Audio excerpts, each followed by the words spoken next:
At the will reading, my parents laughed when I got $10. The room was full of smirks until the lawyer cleared his throat.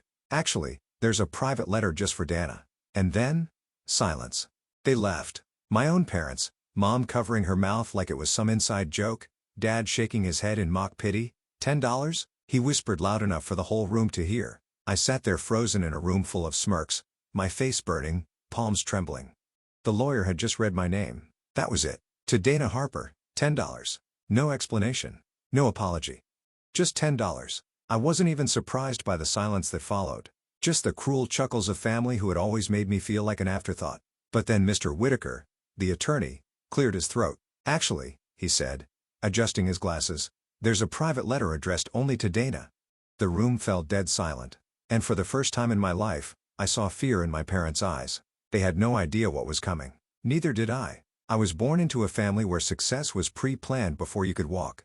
The Harpers were not just wealthy, we were legacy. My grandfather built a manufacturing empire from the ground up, and my parents inherited it like royalty. Everything down to the color of our Christmas wrapping paper had rules. From a young age, it was clear I didn't fit. While my older brother Lucas had the poise of a future CEO by middle school, I was the kid hiding in the corner at family parties with a sketchbook. My mother called my paintings cute distractions. My father never looked at them at all. At 13, I saved for months to buy a second-hand camera. I spent weekends taking photos of rusted fences and kids on skateboards, anything that wasn't glossy and fake. When I showed my mom a black and white photo I was proud of, she blinked and said, "You look tired.